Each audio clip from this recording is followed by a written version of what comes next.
대구 경북 브리핑입니다. 정체전선으로 인해 전국적으로 비가 내리면서 대구 경북에서도 비 피해가 이어지고 있습니다.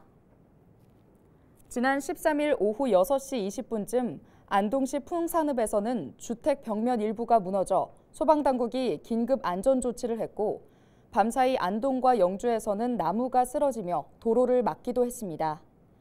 또 14일 오전에도 청송과 의성 등에서 나무가 쓰러져 제거 작업이 진행됐으며, 안동시 인동면에서는 주택 주변으로 토사가 유출되는 등의 피해가 접수됐습니다. 한국수자원공사가 집중호우에 대비해 지난 13일 오후 5시부터 안동 임하댐 수문을 개방하고 초당 200톤 이내의 물을 흘려보내고 있습니다. 이번 방류는 지난 2020년 8월 이후 3년 만으로 방류 종료 예정 시각은 오는 23일 오후 6시입니다. 수자원공사는 수문 개방에 따라 댐 하류 하천 수위가 높아질 것으로 보고 하천 주변에 접근하지 말고 안전한 곳으로 대피해 줄 것을 당부했습니다. 이렇게 갑자기 비가 내리면 지대가 낮은 지하 공간은 빗물이 순식간에 차오르기 때문에 더 위험합니다. 실제로 지난해 반지하방과 지하주차장에서 안타까운 참변도 있었죠. 지하 공간에서 갑자기 빗물이 차오를 때 어떻게 대피하면 되는지 이세진 기자가 정리했습니다. 지난해 여름 수도권에 쏟아진 폭우로 수많은 반지하방이 빗물에 잠겼습니다. 아니 차다 보니까 물이 찼어요. 그래갖고 이제 막 퍼내고 그랬어요. 빗물은 순식간에 어른 무릎 높이까지 차올랐습니다.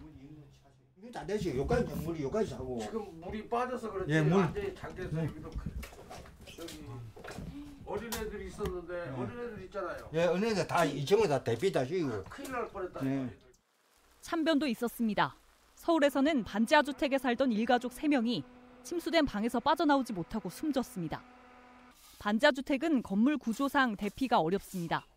물의 압력 때문에 현관문이 열리지 않으면 창문으로 대피해야 하지만 방범창 때문에 쉽지 않습니다. 때문에 무엇보다 빠르게 대피하는 게 중요합니다. 하수구가 역류하거나 빗물이 유입되면 가장 먼저 전기 전원을 차단하고 빗물이 종아리 위로 차오르기 전에 탈출해야 합니다. 슬리퍼나 하이힐, 장화를 신었다면 계단에서는 맨발로 탈출하는 게 더 안전합니다. 물이 빠져나가기 어려워 침수되기 쉽고 또한 출입구도 좁아요. 그래서 대피에도 용이하지 않습니다. 지하 공간에 물건을 높은 곳에 옮기시고 집중호우가 왔다 이러면은 지하 공간을 즉시 대피하시고. 지하 주차장도 마찬가지입니다. 지하 주차장 경사로를 따라 빗물이 들어오면 차량은 수압 때문에 지상으로 올라가는 게 어렵습니다. 지하 주차장 바닥에 빗물이 차오르기 시작하면 차량은 두고 대피해야 합니다. 빗물이 유입되면 5분에서 10분 안에 지하 주차장 천장까지 수위가 올라갈 수 있습니다. 대피도 중요하지만 차량을 확인하려고 주차장에 들어가서도 안 되는 이유입니다. 지난해 경북 포항에서는 아파트 지하 주차장이 물에 잠겨 차를 빼러 갔던 주민 7명이 안타까운 목숨을 잃었습니다. 헬로티비 뉴스 이세진입니다. 경상북도와 청송군이 항로와 UCT 추진을 위한 인력 양성 협약을 체결했습니다.